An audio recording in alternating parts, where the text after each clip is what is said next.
इस विश्व में इन आंकड़ों के सामने हम कितने छोटे हैं। अगर जिंदगी में कभी घमंड हो जाए ना दोस्तों, तो सिर्फ एक बार ये आंकड़े देखने चाहिए, बड़ा से बड़ा घमंड अपने आप चूर चूर हो जाएगा। आप में से कुछ लोगों को मालूम नहीं होगा, ब्रह्मदेव हैं जो विश्व के निर्माण करता है, उनको भी एक निश्चित आयु होती है दोस्तों। श्री हरि विष्णु इस विश्व के सबसे बड़े जादूगर है दोस्तों, उनकी सबसे बड़ी जादूगरी है दोस्तों ये अपना मनुष्य शरीर। ये उनकी सबसे श्रेष्ठ कलाकृति है और ये अपने आप में एक अजूबा है। इस ध्वनि का अर्थ यह था कि धर्म युद्ध का शंखनाद अभी हो चुका है, धर्म युद्ध प्रारंभ हो चुका है। और इस प्रकार मानसिक स्तर पर युधिष्ठिर जी ने युद्ध के पहले ही अपने शत्रुओं को जीत लिया था।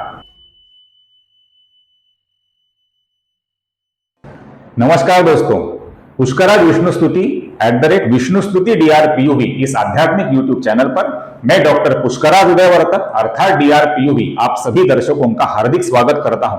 पिछले कुछ वीडियो के माध्यम से हम श्री विष्णु सहस्रनाम कैसे पढ़ें इसका अध्ययन कर रहे हैं। श्री विष्णु सहस्र नाम के विभिन्न नामों का शुद्ध हिंदी उच्चारण का तरीका तथा संक्षिप्त हिंदी अर्थ इनका हम विचार कर रहे हैं और इस मालिका का आज का हमारा श्लोक क्रमांक 33 का वीडियो है। वीडियो को शुरुआत करने से पहले हमेशा की तरह आप सभी दर्शकों से मेरी नम्र विनती है, कृपया इस वीडियो को स्किप किए बिना अंत तक जरूर देखिए, क्योंकि बहुत ही इंटरेस्टिंग जानकारी, बहुत ही महत्वपूर्ण जानकारी इस वीडियो में भी आपको आज मिलने जा रही है। आपकी आंखों के सामने ये कुछ आंकड़े आप देख रहे हैं दोस्तों, बहुत ही मजेदार आंकड़े हैं, आपको बहुत ही ज्यादा महत्वपूर्ण जानकारी आज मिलने जा रही है, तो इसलिए वीडियो में मेरे साथ अंत तक जरूर बने रहिए।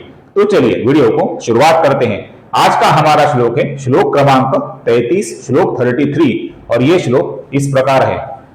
युगादिकृत युगावर्तः नैकमायः महाशनः अदृश्यः अव्यक्त रूपः च अथवा अदृश्यः व्यक्त रूपः च सहस्रजित अनंतजित। ये भगवान श्री हरि विष्णु के विभिन्न दिव्य नाम इस श्लोक में आए हैं। अब हम सर्वप्रथम इस श्लोक के उच्चारण का अभ्यास करते हैं। तो सर्वप्रथम नाम है दोस्तों युगादिकृत। इसका जो त है, अपूर्ण त है, इस त का द बन जाता है जब आगे य आता है। आगे का नाम है युगावर्तः, आगे न आने के पश्चात युगावर्तः का जो विसर्ग है इसका ओ बन जाता है, अर्थात युगावर्तो हो जाता है। उसी प्रकार नैकमायः ये जो नाम है इसका उच्चारण नैकमायो ऐसा होता है। आगे का नाम है महाशनः, उसमें कोई भी परिवर्तन नहीं। आगे अदृश्यः नाम है। अब इसमें दो प्रथाएं हैं दोस्तों। एक प्रथा ऐसी है कि इधर अव्यक्त रूपः इस नाम का उच्चारण किया जाता है और दूसरी प्रथा है इसमें व्यक्त रूपः इस नाम का उच्चारण किया जाता है। अदृश्यः के आगे जब अव्यक्त रूपः ये नाम आता है तो इसमें जब संधि बनता है तो ये अवग्रह चिन्ह आता है दोस्तों। आपको याद रहेगा हमने पिछले कुछ श्लोकों में ये चिन्ह देखा हुआ है और इसका उच्चारण हम हल्का सा लंबाई के साथ करते हैं, अर्थात इसका उच्चारण होगा अदृश्यो व्यक्त। इस प्रकार इसका उच्चारण होगा। यहां पे जो रू है, ये जो रू है दोस्तों, ये रू दीर्घ रू है। इसका उच्चारण हमें लंबाई के साथ करना है दोस्तों। कुछ लोग इसका उच्चारण रूपः ऐसा ह्रस्व करते हैं जो कि गलत है। इसका उच्चारण हमें लंबाई के साथ अर्थात दीर्घ उच्चारण करना है। इसका उच्चारण होगा रूपः, और रूपः का जो विसर्ग है इसके आगे च आने के बाद इसका जब संधि होता है तो इसमें श बन जाता है, तो ये रूपश्च हो जाता है। आगे का नाम है सहस्रजित। यहां पर गौर से देखिए, ये स्त्री का स्त्र नहीं है, ये है स और र अर्थात स्र। इसका कुछ लोग सहस्त्रजित ऐसा गलत उच्चारण करते हैं। इसका सही उच्चारण है सहस्रजित, सहस्रजित। और ये त अपूर्ण त है, जब आगे का अ उसमें मिल जाता है तो इसका पहले अपूर्ण द बन के फिर ये अ में मिलके इसका पूर्ण द बना हुआ हमें दिखता है। अर्थात आगे का जो अनंतजित नाम है इसमें सहस्रजित नाम मिलने के पश्चात इसका पूरा रूप बन जाता है सहस्रजिदनंत जित। अब यहां पर जो अंतिम त है ये त अपूर्ण त है, किंतु ये पद के अंत में आया हुआ है, इसलिए हम इसका लगभग पूरा उच्चारण करेंगे। पूरा उच्चारण भी नहीं करेंगे, अर्थात तो ऐसा पूरा उच्चारण नहीं करेंगे और तो ऐसा पूरा अपूर्ण उच्चारण भी नहीं करेंगे। हम लगभग पूरा उच्चारण करेंगे, अर्थात अनंत जित, अनंत जित, अनंत जित। अब हम पहली पंक्ति का उच्चारण देखते हैं दोस्तों। पहली पंक्ति है युगाविकृत युगावर्तो नैकमायो महाशनः। दूसरी पंक्ति है अदृश्यो व्यक्त रूपश्च सहस्रजिदनंतजित, अथवा अदृश्यो व्यक्त रूपश्च सहस्रजिदनंतजित। यहां पर प्रचलित पाठों में हमें ज्यादातर अव्यक्त रूप यही नाम दिखता है, अतः हम इसी नाम का उच्चारण के समय विचार करेंगे। तो दूसरी पंक्ति का उच्चारण होगा अदृश्यो व्यक्त रूपश्च सहस्रजिदनंतजित। अब हम संपूर्ण श्लोक का उच्चारण एक बार देखते हैं दोस्तों। युगाविकृत युगावर्तो नैकमायो महाशनः अदृश्यो व्यक्त रूपश्च सहस्रजिदनंतजित। फिर से एक बार देखिए, युगाविकृत युगावर्तो नैकमायो महाशनः अदृश्यो व्यक्त रूपश्च सहस्रजिदनंतजित। क्लियर दोस्तों, आप जितना मेरे वीडियो को लगातार देखेंगे उतना वीडियो का जो एवरेज व्यू ड्यूरेशन होता है ये बढ़ पाता है, जिससे YouTube का जो एल्गोरिदम होता है दोस्तों उसे नए विष्णु भक्तों तक, नए व्यूअर्स तक इस वीडियो को पहुंचाने में सहायता मिलती है। इसलिए जितना हो सके उतना मेरे वीडियो को लगातार देखिए और मेरे साथ वीडियो में अंत तक बने रहिए। दोस्तों, आप में से कुछ दर्शक ऐसे हैं जो मेरे वीडियोज को रेगुलरली बहुत ही ध्यान से देखते हैं, मेरी बातें भी ध्यान से सुनते हैं, किंतु अंत में सब्सक्राइब करना भूल जाते हैं। दोस्तों, आप मुझे अभी देख रहे हैं, उसके नीचे सब्सक्राइब का बटन है, उसके आगे बेल आइकॉन है। दोनों बटन्स को दबाने के लिए आपको 1 या 2 सेकंड से ज्यादा समय नहीं लगेगा, किंतु आपकी इस कृति से मुझे बहुत ही पॉजिटिव एनर्जी मिलेगी और इस प्रकार के अभ्यासपूर्ण वीडियो आगे भी लेकर आने के लिए मुझे प्रोत्साहन मिलेगा। इसलिए ध्यान से सब्सक्राइब का बटन दबाइए और आगे का बेल आइकॉन भी ध्यान से प्रेस कीजिए दोस्तों। धन्यवाद। अब हम इन नामों के विभिन्न एवं संक्षिप्त हिंदी अर्थों का विचार करते हैं। तो सर्वप्रथम नाम है दोस्तों युगादिकृत, उसके आगे का नाम है युगावर्तः। ये दोनों नाम युग नाम का ही विस्तार है। तो सर्वप्रथम हमें युग क्या होता है ये समझना होगा। युग इस शब्द का पहला अर्थ है ये काल के बारे में है। हम काल की जो गणना करते हैं उसके बारे में है दोस्तों। अब हम ये जो आंकड़े दिख रहे हैं ना, इनका विचार करते हैं। हमारे एक साल में होते हैं 365 दिन, आप सभी जानते हैं। इन 365 दिन का बनता है एक मानवीय वर्ष। अब ये जो आंकड़े दिख रहे हैं दोस्तों, ये 4 युगों के आंकड़े हैं। सर्वप्रथम है सत्य युग या कृत युग, आगे है त्रेता युग, उसके आगे आता है द्वापर युग और उसके आगे आता है कली युग, जिसमें हम अभी जी रहे हैं। एक कृत युग में या एक सत्य युग में 17,28,000 मानवीय वर्ष होते हैं दोस्तों। उसके आगे आता है त्रेता युग, उसमें 12,96,000 मानवीय वर्ष होते हैं। उसके आगे आता है द्वापर युग, उसमें 8,64,000 मानवीय वर्ष होते हैं। और उसके आगे आता है कली युग, उसमें 4,32,000 मानवीय वर्ष होते हैं, ऐसा अपना सनातन धर्म कहता है। आप में से कुछ लोगों को मालूम नहीं होगा, ब्रह्मदेव हैं जो विश्व के निर्माण करता है, उनको भी एक निश्चित आयु होती है दोस्तों। और ब्रह्मदेव की आयु का जो एक दिन होता है दोस्तों, ये एक दिन इतने मानवीय वर्षों का होता है दोस्तों, जिसको महायुग कहा जाता है। ब्रह्मदेव की आयु का एक दिन अर्थात एक महायुग। तो आप सोचिए दोस्तों, इस विश्व में इन आंकड़ों के सामने हम कितने छोटे हैं। अगर जिंदगी में कभी घमंड हो जाए ना दोस्तों, तो सिर्फ एक बार ये आंकड़े देखने चाहिए बड़ा से बड़ा घमंड अपने आप चूर चूर हो जाएगा। तो इस प्रकार ये जो काल की गणना है, ये गणना युग के बारे में है। युग ये इतने वर्षों का एक समूह होता है। जो युग 4 प्रकार का होता है, और ये जो युगों का चक्र है, कृत या सत्य युग, उसके पश्चात त्रेता युग, उसके पश्चात द्वापर युग, उसके पश्चात कली युग, ये युगों का क्रम चलते ही जा रहा है। जब एक चक्र पूरा होता है तो उसे कहा जाता है एक आवर्तन या एक आवर्त। इस प्रकार एक आवर्त हो जाने के बाद आगे का दूसरा आवर्त शुरू हो जाता है। इस प्रकार युगों का चक्र जो परमात्मा श्री हरि विष्णु अविरत, बिना थके, बिना रुके चला रहे हैं, उनको यहां पर कहा है युगावर्ता। और इस युग के काल की जो परिभाषा है, इस परिभाषा को जिन्होंने निर्माण किया, युगों की संकल्पना को जिन्होंने निर्माण किया, उन श्रीहरि विष्णु को यहां पर युगों की निर्मिति करने वाले, अर्थात युगों का आरंभ करने वाले, अर्थात युगादिकृत, इस नाम से इस श्लोक की शुरुआत में संबोधित किया है। युग शब्द का दूसरा अर्थ है दंपति जीवन, अर्थात स्त्री और पुरुष, पत्नी और पति, इनका जो दंपति जीवन होता है, इसको युग कहा जाता है। इस पृथ्वी पर जो पहला पुरुष प्रकट हुआ, उसको अपने सनातन धर्म में या हिंदू संस्कृति में मनु कहा जाता है। जो पहली स्त्री प्रकट हुई, उसको कहा जाता है शतरूपा।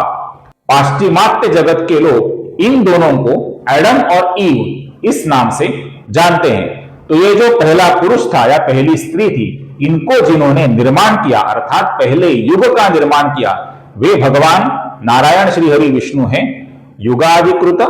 क्योंकि स्त्री और पुरुष इस रूप में पहले पुरुष और पहली स्त्री को पृथ्वी पर जन्म देने वाले यद्यपि ब्रह्मदेव हैं, तथापि ब्रह्मदेव भी श्रीहरि विष्णु का ही तो स्वरूप है।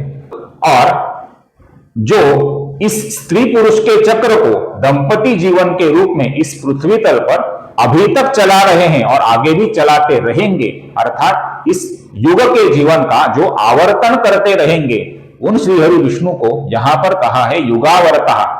इस अर्थ से ये दोनों नाम है, युगाधिकृत और युगावर्ता। युग शब्द का तीसरा अर्थ है, जो श्लोक होता है ना दोस्तों, उस श्लोक का जो आधा हिस्सा रहता है, उसको भी युग कहा जाता है। इस प्रकार युग की निर्मिति, अर्थात श्लोक की निर्मिति, श्लोकों की निर्मिति और श्लोकों से काव्य की निर्मिति जिन श्री हरि विष्णु ने विभिन्न कवियों को प्रतिभा शक्ति देकर करी थी, उनको यहां पर कहा है युगाधिकृत। और ये काव्य प्रतिभा आगे चलती ही जा रही है। हर क्षण नए नए काव्य इस पृथ्वी तल पर अभी भी निर्मित हो रहे हैं। इस प्रकार इस युग का आवर्तन हो रहा है, ये भी एक अर्थ है दोस्तों, युगावर्तः इस नाम का। आगे का नाम है दोस्तों नैक माया। माया इस शब्द का अर्थ होता है, इस नाम का अर्थ होता है माया, इस कला को धारण करने वाला। माया अर्थात जादूगरी की कला, और उसको धारण करने वाला जो जादूगर होता है, जिसे ऐन्द्रजालिक ऐसा भी कहा जाता है, उसे कहा जाता है माया। और श्री हरि विष्णु इस विश्व के सबसे बड़े जादूगर है दोस्तों। उनकी सबसे बड़ी जादूगरी है दोस्तों ये अपना मनुष्य शरीर, ये उनकी सबसे श्रेष्ठ कलाकृति है, और ये अपने आप में एक अजूबा है। इस अर्थ से जो कई प्रकार की जादूगरी की कलाएं और विद्याएं जानते हैं और धारण करते हैं, उन श्री हरि विष्णु को यहां पर कहा है नैक माया। आगे का नाम है महाशनः। ये नाम शिवशंकर महादेव जी से जुड़ा हुआ है। इस विश्व के अंत में प्रलय करते समय महादेव जी संपूर्ण ब्रह्मांड को अपना आहार बना देते हैं, अपना भोजन बना देते हैं। इतना बड़ा भोजन जो करते हैं, उन शिवशंकर महादेव जी को यहां पर कहा है महाशनः। श्रीमद् भगवद गीता में भगवान श्री कृष्ण ने ऐसा कहा है, कालोस्मि लोके क्षयकृत प्रवृद्धः। इस कुरुक्षेत्र की भूमि पर सबका काल बनके मैं ही प्रकट हुआ हूं, ऐसा भगवान श्री कृष्ण ने इस श्लोक में कहा है। इस अर्थ से यह नाम है दोस्तों महाशनः। आगे का नाम है अदृश्यः, और उसके आगे एक नाम है अव्यक्त रूपः। कुछ लोगों के मत से यह नाम है व्यक्त रूपः। अदृश्यः का अर्थ होता है जो परमात्मा नारायण श्री हरि विष्णु हमें अपनी आंखों से कभी दिखते नहीं, उन्हें यहां पर कहा है अदृश्य। और अव्यक्त रूप का अर्थ है जो परमात्मा नारायण श्री हरि विष्णु इस विश्व की निर्मिति के पूर्व अव्यक्त अर्थात शून्य रूप में थे, उन्हें यहां पर कहा है अव्यक्त रूप। जब यहां पर व्यक्त रूप ये नाम देखा जाता है तो उसका यह अर्थ होता है कि जब भगवान श्री कृष्ण ने अर्जुन को कुरुक्षेत्र की भूमि पर विश्व रूप दर्शन का अनुभव दिया था, तब अर्जुन ने जो अपनी आंखों के सामने रूप देखा, अपने दिव्य चक्षुओं के सामने अर्जुन ने जो विश्व रूप देखा, ये अव्यक्त रूप था दोस्तों, क्योंकि ये हमेशा प्रकट होने वाला रूप नहीं था। इस रूप का अनुभव भगवान श्री कृष्ण ने अर्जुन को कराया था। अर्जुन को अपनी इन आंखों से दिखने वाला रूप कौन सा था? भगवान श्री कृष्ण। तो भगवान श्री कृष्ण है व्यक्त रूप, और भगवान श्री कृष्ण का जो विश्व रूप था ये हुआ अदृश्य या अव्यक्त रूप। इस अर्थ से ये दो नाम है दोस्तों, अदृश्य और अव्यक्त रूप। आगे का नाम है सहस्रजित। इसका एक अर्थ है भगवान श्री हरि विष्णु का जो अमोघ अस्त्र है उसे हम सुदर्शन चक्र इस नाम से जानते हैं। ये जो चक्र होता है इसके 1000 नुकीले बिंदु होते हैं जिनको धारः कहा जाता है। इस अर्थ से सुदर्शन चक्र को सहस्रधारः इस नाम से भी पहचाना जाता है। जो नारायण श्री हरि विष्णु इस सहस्रधार सुदर्शन चक्र से कई दैत्यों का, कई देव शत्रुओं का संहार करते हैं, उन्हें यहां पर कहा है सहस्रजित। और सहस्रजित इस नाम का दूसरा अर्थ है, ये परशुराम जी के बारे में है। परशुराम जी नारायण श्री हरि विष्णु के ही अवतार थे। उन्होंने 1000 भुजाओं वाले सहस्रार्जुन राजा को जीत लिया था, उसका वध किया था। तो इसलिए परशुराम जी को यहां पर कहा है सहस्रजित। आगे का नाम है दोस्तों अनंतजित। अनंतजित इस नाम का पहला अर्थ है यह महाभारत से जुड़ा हुआ है।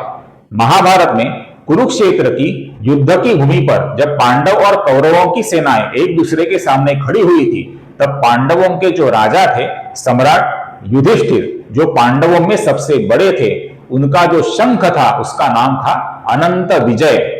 और युधिष्ठिर जी ने जब अनंत विजय इस शंख का नाद किया, उसकी ध्वनि उत्पन्न करी, तो ये जो ध्वनि थी ये उनके शत्रुओं के मन में भीति, भय उत्पन्न करने वाली ध्वनि थी। इस ध्वनि का अर्थ यह था कि धर्म युद्ध का शंखनाद अभी हो चुका है, धर्म युद्ध प्रारंभ हो चुका है। और इस प्रकार मानसिक स्तर पर युधिष्ठिर जी ने युद्ध के पहले ही अपने शत्रुओं को जीत लिया था। इस अर्थ से अनंत विजय या अनंतजित इस शंख का नाद करने वाले जो युधिष्ठिर हैं, उनके प्रति यह नाम है अनंतजित। इस नाम का दूसरा अर्थ है दोस्तों अनंत। इस शब्द का यह भी अर्थ होता है कि काले रंग के बरसने वाले, वर्षा करने वाले मेघ, बादल। जब भक्तों को अपने आसमान में मानो काले संकटों के बादल छाए हुए हैं ऐसा आभास होता है, जब भक्त संकटों से घिर जाता है तो उसके अनंत काले संकटों के बादलों को जो वायु बनकर दूर भगाते हैं, वे जो भक्तवत्सल नारायण श्री हरि विष्णु होते हैं, उनको भी यहां पर कहा है अनंतजित। और अनंतजित इस नाम का जो तीसरा अर्थ है यह भगवान श्री गणेश जी से जुड़ा हुआ है। गणेश जी ने अपने उदर पर वासुकी नाग को एक रस्सी के रूप में बांधा हुआ है। ये जो वासुकी नाग है उसका भी दूसरा नाम अनंत है दोस्तों। और इस प्रकार गणेश जी ने अनंत नाग पर विजय पा लिया है। इस अर्थ से गणेश जी को भी कहा जाता है अनंतजित। भगवान श्री गणेश जी और नारायण श्री हरि विष्णु एक दूसरे से अभिन्न माने जाते हैं। यह भी है अनंतजित इस नाम का तीसरा अर्थ। आशा करता हूं मेरा यह विनम्र प्रयत्न आपको अच्छा लगे। अगर ये वीडियो अच्छा लगे, अगर ये जानकारी आपको अच्छी लगे, तो कृपया इस वीडियो को ज्यादा से ज्यादा लाइक, हाइप और शेयर करना न भूलें तथा मेरे चैनल को कृपया सब्सक्राइब करना न भूलें। फिर मिलेंगे अगले श्लोक के नारायण श्री हरि विष्णु के विभिन्न दिव्य नाम, उनके संक्षिप्त हिंदी अर्थ एवं शुद्ध उच्चारण के तरीके के साथ। तब तक टेक केयर। जय श्री राम।